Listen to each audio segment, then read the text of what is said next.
Welcome back to today's episode of Words of the Wise. Today I have Chief Jester. He has been in law enforcement for the past 35 years. He is currently the chief of the Community Health Network in Indiana, has been since 2021, and he is currently running for sheriff of Hancock County. Welcome to the show, Chief Jester. Thank you for being here. Thank you. I appreciate you having me. Of course, you are not busy at all. No, not at all. That's all right. This is an important topic. Yeah, no, I appreciate your time very much. When you and I talked offline, we were talking about how things used to be in the context of wellness and kind of our why behind what we're doing today. And so I would love if you shared a little bit of background on you and some of those changes that maybe you've seen over the past 35 years when it comes to wellness and how things used to be when you started versus how things are now. Okay. I think law enforcement, and I'll even go as far as public safety in general, whether it's fire service or police, it doesn't matter. We've always said we got to be physically fit. But I think where we were lacking, especially when I started my career, was the mental health aspect and the effects of the calls that we go on and how those affect us personally, Mm-hmm. which I think, it's not only affecting me personally, it's affecting my kids, it's affecting my family. Back then, if we went on a call that I'm just going to call it a bad call, the older guys, our FTOs, our trainers would look at us and say, suck it up. Let's go to the next call. We're good to go. Let's move on. You weren't really able to have a chance to process that call so much. And I think for a lot of policemen that I knew, it's caused some issues with them, whether it's not dealing with those issues or dealing with those issues in the wrong way. Yeah. Do you think that, and I always like to preface this with, you don't know until you know. Right. And maybe at the time, like that was the best that anyone knew how to do. It wasn't a part of the conversation. Like you said, mental health wasn't even like a word back then, from what I understand. And so, maybe at the time that was the best everyone thought to do was just to say, suck it up and keep moving. But obviously, we know now what the result of that was. And, I think that now that we know better, we can do better. But do you think that maybe because there was a lack of resources back then, that ended some careers or ended families? Oh, absolutely. Absolutely. I've seen police officers and firemen both that have, you know, as bad as I hate to say it, turned to an alcoholic bottle. Mhm. You know, um, Obviously not the right way to deal with it. And I think now we, as myself included as administrators, we really push the idea of, get out and talk to somebody. And saying that, you got to get out and talk to the right people. You can't just go talk to your shift partner. Right. Not that that's a bad idea, but I think sometimes the people we need to talk to need to be more professional, and maybe give us different answers and resources to make ourselves whole. Yeah. You had asked me before we started why I started this podcast. And I shared with you, and I don't know if anyone else who's listening knows this, but I was always having conversations with leadership and I was always hearing these I wish statements. I was always having these conversations about, like, man, if I would have known, or if I would have had those resources where I could have talked to someone else, maybe it would have saved my marriage. Or, maybe if I would have known that it's not just about working out, that maybe my back wouldn't be so jacked up. Or maybe, there's Right. just always these, like, I wish I would have known earlier and maybe it would have improved my quality of life today. And I truly think that it takes a lot of courage to come out. So I appreciate you coming on here, but it takes a lot of courage, especially for leadership, to come out and say, hey, like, I didn't get it right.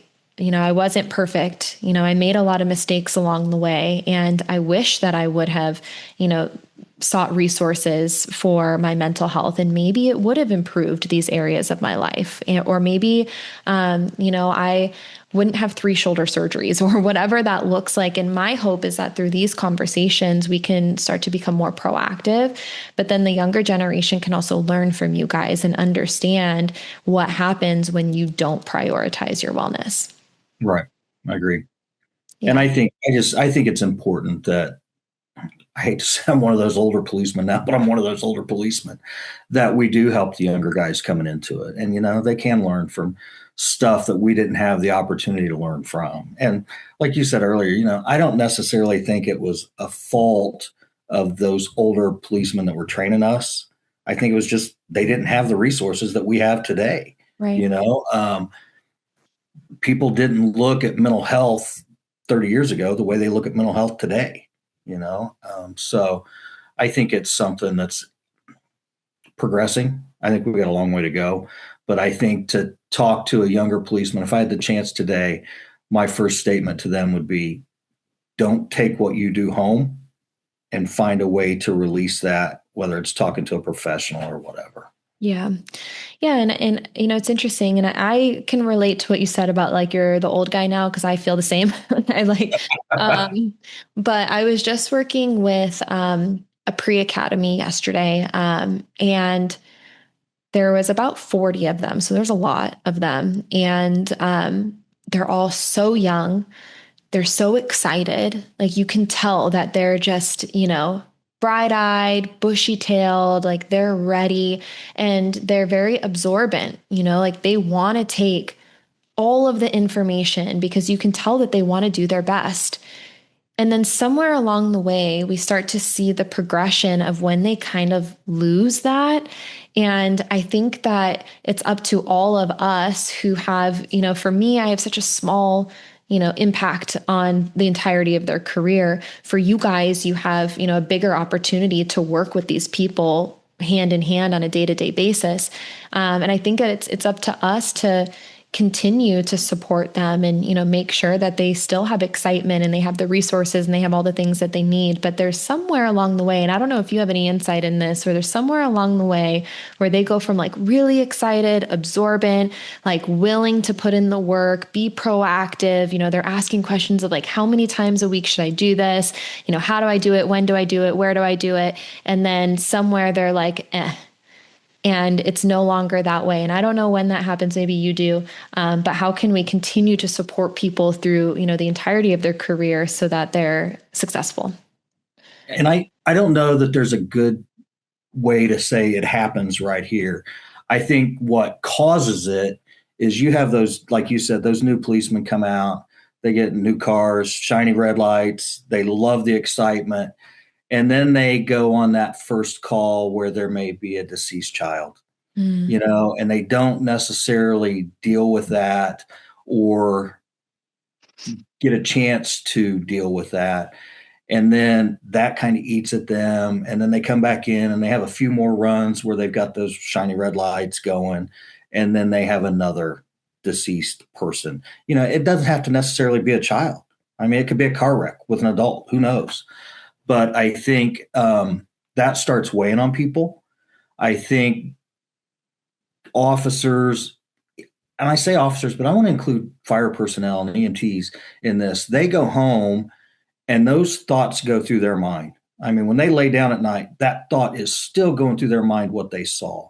I don't know that there's a good way to have it not go through your mind. I think it's just part of it because we see some of the worst of the worst. And I'm the first one to say being a policeman is probably the greatest job on the face of the earth. But you do see stuff that most people cannot even fathom. And I think a lot of times we, especially as males, but I do see some females do this too, we compartmentalize everything. We're bigger than this. It ain't going to bother us. I'm the big bad policeman. And eventually, before you know it, I think it's bothering you. Yeah. And whether it's affecting your family life or you as a person, I think I've seen it with some of my officers that I've worked with, and I'm not bad mouthing any of them, but you see the change in just their personality. Yep. They kind of lose that, oh, I'm coming to work, I'm having fun, to, oh my, I'm coming to work, what's going to happen tonight? And I was on a smaller department at the time. We had 42 people, but it's still, you dealt with everything the larger departments were dealing with, just not to the quantity. I don't know how those guys at those bigger departments deal with some of the stuff they deal with. So I don't know. I don't know.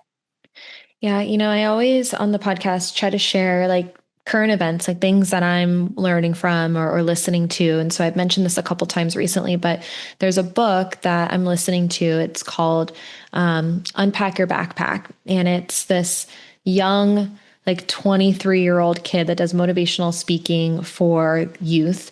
And it's not law enforcement or first responder related at all. But a lot of what he says is what we talk about on the podcast. It's how can you, because you're right, if you don't deal with it and you just pile up bad call after bad call after bad call after bad call, that backpack's going to get really heavy. And there's going to be a point where you can't carry it anymore. And so, how can we put in place processes that are consistent to offload some of those things and unpack the backpack? And I think that that's what we're talking about when we talk about proactive mental health, understanding that it's not if, it's when. It's a certainty that there's going to be a time throughout your career specifically that you're going to need to unpack your backpack. It might be after a year, it might be after 3 years, but it's going to happen where that backpack becomes too heavy. So, how Absolutely. can we do that in advance? Knowing that that is a certainty, how can we put in place processes before it becomes too heavy? And I think it's human nature. We don't deal with problems until there's problems a lot Yeah, of the times. I Um, agree. but you guys have plans. You know what to do in the event of XYZ, right? And so, how can we take that same approach, when it comes to wellness? If you're going to train proactively for certain scenarios and you know exactly how you're going to approach that situation, how can we proactively train for mental health? And I think it really is as simple as just having a consistent schedule that helps you to offload whatever that is. Maybe that's physical fitness, maybe that's a mental health professional, whatever that looks like. And I think it needs to start from day one with a new police officer or a new firefighter or a new EMT. We need to teach them that it's not taboo to Mm-hmm. go talk to somebody. Um, I think that we need to provide those mental health professionals from very early on in these officers' careers. It becomes a known and it becomes accepted that it's okay to go do this. Yep.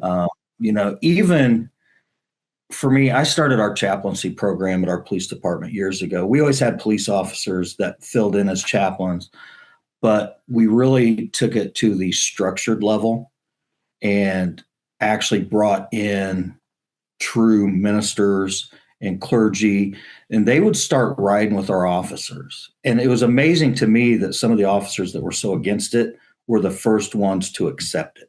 Mm-hmm. And here you go, you're 8 hours in a car with a minister, and these guys would not come in and preach to you. They would just let the conversation be organic and go where it went. But a lot of my officers really appreciated that.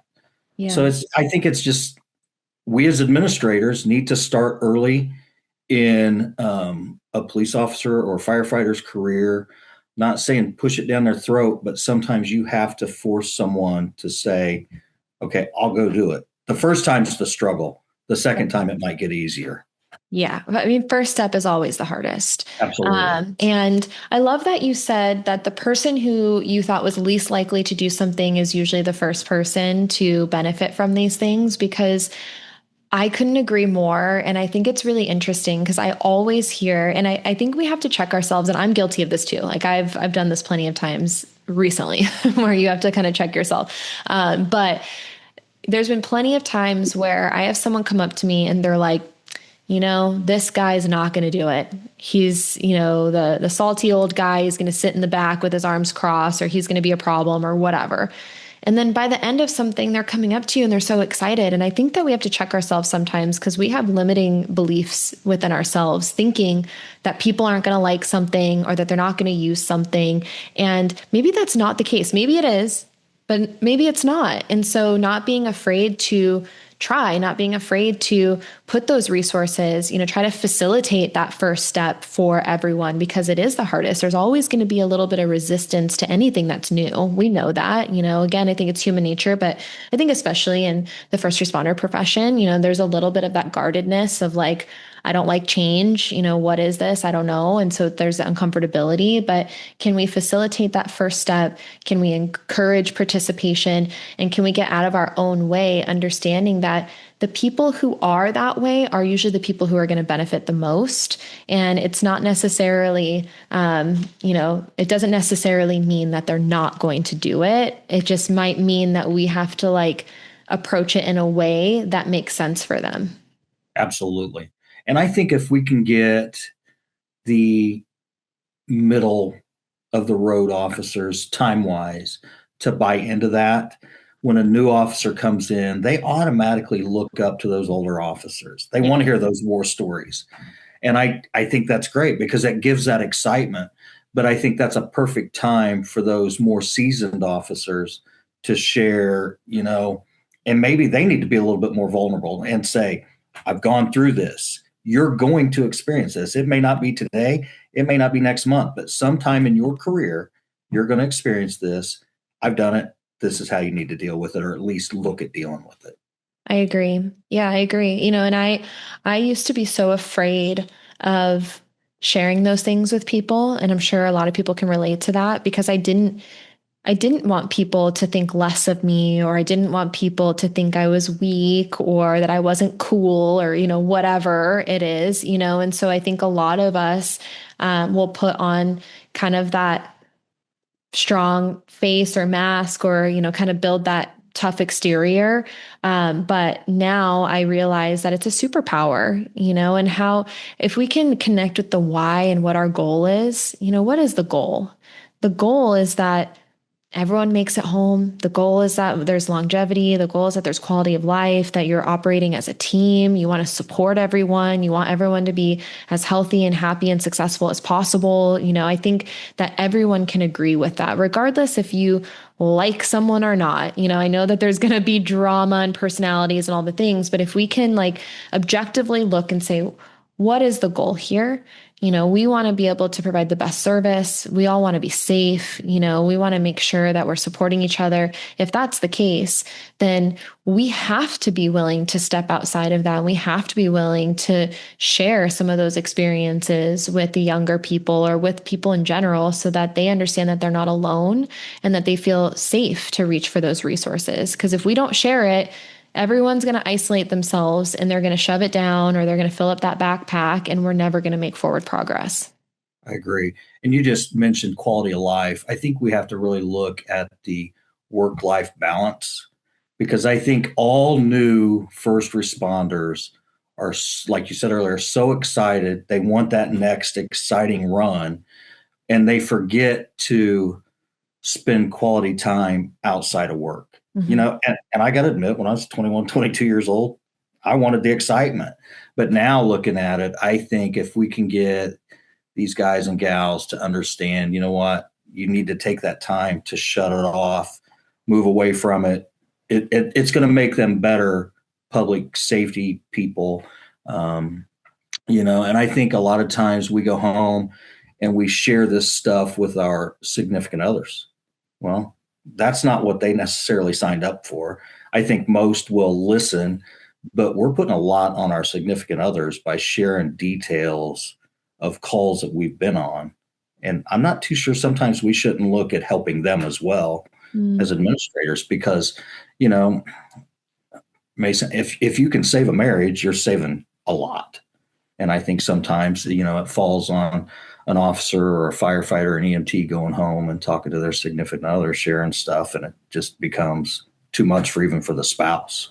Yeah, I think it's a really good point. And actually, a topic that's come up a lot recently is how can we have more wellness resources for spouses? What does that look like? Is there training? Are there specific things that we can send to them so that they understand maybe some of those early warning signs to look out for? I know some agencies are trying to create more of like a network or a community within the spouses, almost like a peer support team with other spouses so that they can talk to each other and they don't feel alone. So I'll be interested to see, how we segue into, because I think that there's two aspects of this that we need to look at. One is spouses, home life. I think that's wildly important. How can we support the home life? Because you're right. If there's a happier home life, there's going to be a happier work life. And we know that divorce is really high. Can we reduce that number? We're not going to be able to get rid of that number. There's always going to be divorces, but can we reduce that number? And I think the other thing we have to look at is retirees. People retire and that's it. Like Absolutely. no more resources for you. Thank you for your service. See you later. And I think that that's another conversation that a lot of people are having right now is, okay, well, how do we support that transition? How do we prepare them proactively so that they have a successful retirement? And I think that plays a lot into wellness and those proactive efforts to make sure that when they do retire, they have their health intact as much as possible so that they can have a long retirement. But are there resources that can be extended to them? So if they are struggling, with that mentally, or maybe it is hard, maybe they didn't prioritize their family and now they're with their family full time and they're like, what do I do? I'm a stranger in my own home, which is something I've heard before. How can we support the families and how can we support retirees better? Well, and I think, we always talk about public service being a family business. And I think that's a true statement a lot of times. But when it comes to stuff like this, that's where we're lacking. Yeah. God forbid if we have a line of duty death, then it's all family. We'll take care of that officer or firefighter's family. But I think that fades, and that's probably when we should be looking stronger at what we do. Yeah. And I understand, budgets are a thing and, can you afford to like pay for things for families? But I would argue that there are a lot of providers and there are a lot of resources that are free that can still be supportive of home life and retirement life. I think that it's something that's undervalued and under provided right now. So, I agree. And I think there's a lot of mental health professionals out there that would love spearheading a group, you mhm, know, might not be the best terminology for it, but, and I think, getting people together and just talking, mhm. letting them know that, you know, I went through this, and a spouse can say, my husband or my wife went through this. I guarantee you somebody else out there has gone through the same thing.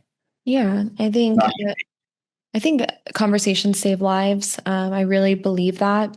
Is there someone who, maybe as an agency, there's a space where you can facilitate a lunch for retirees to come in, or maybe there's someone who wants to, be in charge of that group where now there's a monthly lunch where everyone meets, or maybe you're doing tours of the agency so that they still feel connected. Or maybe I've heard some agencies say that they like invite them to some of the training days, like to like kind of just observe, so, or ride alongs, or what does that look like? How can we involve people to where that they feel like they're still a part of the family, right. and instead of like, oh, my key card doesn't work anymore and no one calls me, Exactly. you And know? I think I'm in a pretty good area because our police department that I retired from the first time, they do a breakfast for retirees. Our sheriff's department also does something, and so does our fire department. Nice. So they try to keep them included. Yeah, I love it. You mentioned a couple times not bringing work home and having a work life balance. Do you think that it's actually possible to not bring some of your work home? And what are some of the strategies that have helped you, that maybe you can pass on to someone else to be able to, I don't want to say shut it off, but maybe quiet it down a little bit so that you can enjoy your time away from the job? I don't know that you can ever completely shut it off, but I do think we as individuals need to find something that will divert our attention, whether it's a hobby or, whatever. Everybody, when they get into law enforcement, it's like that your whole world revolves around law enforcement. You go to a restaurant, you sit where you can see the doors and watch everybody.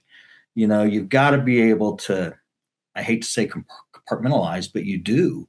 You got to be able to kind of suppress that a little bit and learn how to enjoy yourself as a human being and not necessarily as a policeman or a fireman.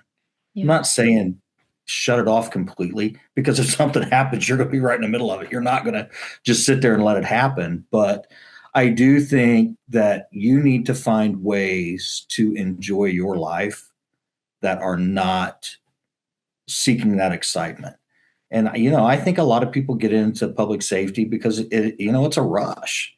It really is. You go out on one of those hot calls and it's, I don't know, it's exciting, but and you're probably not going to find that excitement in just life because it's just the way it is. But I think if we find ways that we can enjoy ourselves, whether it's a sporting event or something with our families, I think you've really got to look for a way to just put it in the back of your mind, even if it's for a short time, Mhm. just to get away from it. Yeah. Yeah. I think that, and I'm guilty of this where I thought it was all or nothing, with my career. And obviously my career is different than yours, but I had a lot of anxiety about being away from work. I was like, if I'm not there, everything's going to crash and burn, or if I don't put in this extra time, I'm not going to be successful. And I would have like full panic attacks about like anything else in my life that came up. So to the point where like, I had family members on their deathbed and I was like, I got to get back to work. I can't be here right now because if I'm not there, like, then I'm going to lose all these opportunities and then I'm not going to be successful and I'm not going to reach my goals. And I would have like full panic attacks about this. And I regret all of that. I should have been there for my family. I should have been able to understand that there are things that are important. And I had someone say that the other day, they said, the job doesn't love you the way that you love it. And I was like, to me, that resonated a lot. It's like at the end of the day, we're going to leave and people aren't going to remember us in the way that maybe we think they are or we hope they would, or maybe Right. they will for a short period of time. But I don't think that that means that what we do is less valuable. I think that all of us have value and the work that we do is so, so valuable. But when we leave, do we have other things intact? And I think if the answer right now is no, how do we start today to start rebuilding the things so that when you do eventually step away from the job, there's something to go to. You have those interests, you have family, you have things that you can do. And I've experienced all of this. I've stepped away from, careers and jobs and things that I thought were everything. And then I realized that no one reaches out, no one really cares, and that's really hard to deal with. And then you look at your personal life and it's in shambles because you didn't prioritize those things. And so I do think that it is really important, like you said, to have outside interest, to prioritize your time outside of the job and know that you can have it all. It doesn't have to be one or the other. And I think, when you leave a police department role or a fire department role, whether it's retirement or just job change, I guarantee you tomorrow they've got somebody that wants that spot. And so I don't want to say you're a number, but in a sense, you're kind of a number. They're going to replace you. And I think that, like you said, that's hard for a lot of people to accept, Mhm. And I want to go back just a second to doing stuff outside of work. If you look at police officers and firefighters, they hang out and associate with police officers and firefighters. There's another world out there. And Mhm. it's good to have those friends that are not in the same profession because that's going to automatically drag you away from your work, you Yeah. know? So For sure. crazy as that sounds. I did want to ask you, I know we're going to be running out of time, but I wanted to ask you, so your current agency, you are the chief of police for a hospital, correct? Correct. Correct. And you built this agency from the ground up. I have a two-part question, and if you forget the second one, let me know and I can repeat it. But my first question is, when you were starting to build an agency from the ground up, was there anything specific where you were, really intentional about culture, or, the types of people that you hire or the types of training that you do to make sure that you're setting a foundation where people can be successful? And my second question to you, because I would imagine that you are servicing people who have mental health challenges, correct? Correct. And every agency right now is struggling with mental health calls and calls for service. And I think that as a society, we're seeing an increase of mental health challenges. When you serve a community who has mental health challenges or crises, what is the messaging and how do you make everyone within your organization know that it is okay for them to also struggle with mental health? Okay. First off, I want to say when we built our police department, it wasn't just me, it was a great team of people. Mm. So, the first part of your question, when we started looking at officers we wanted to hire, we wanted to have a mix going from a non-police agency to a police agency where we had some seasoned officers as well as new officers that could come in and learn the craft. So we did a pretty good job getting a mix, and we were intentional in doing that. So I think that was a huge benefit because we knew if we started with 60 police officers that had never been police officers before, we were going to fail. Sure. So we tried to have a pretty good mix, and I think we did. And that was a help because those older officers could come in with the younger officers and teach them the right ways to do things. As far as the mental health questions, we've got one of the largest mental health facilities in Indiana, especially in central Indiana. And we send our officers through CIT training to help them better deal with those patients that come in with mental health issues or in crises. And I think as far as us letting our officers know that it's okay for them to deal with this stuff on a personal level, our network is really good with EAP programs. We really push that. If we go out and we have a violent call, which I don't know how much you know about hospital law enforcement agencies, they deal with everything that a municipal law enforcement agency deals with. And we're pretty good at calling in our critical incident debriefing people to meet with our officers. We do kind of push it the first couple of times. And like I said earlier, that pushing it the first couple of times makes it easier the more times it happens. Mm-hmm. And our officers are really busy. They do deal with a lot of people in crises. And if you think about it, most people that come to a hospital don't want to be at a hospital unless they're there to have a baby, you Right. know? And then sometimes you don't know. But, so a lot of people that come to the hospital are not there just because they want to see the world. They're there for a reason, and sometimes it's a horrible reason. You see people at their true worst. And I think for us, we've really pushed the EAP programs, the employee assistance programs. We've got what we call a RISE team, which is the critical incident team. We've really pushed that. And so far, I think our officers are pretty receptive to it. Yeah. I don't know. It seems more of a norm because a lot of our officers coming in have never been in an agency that hasn't had it. Right. So it's there.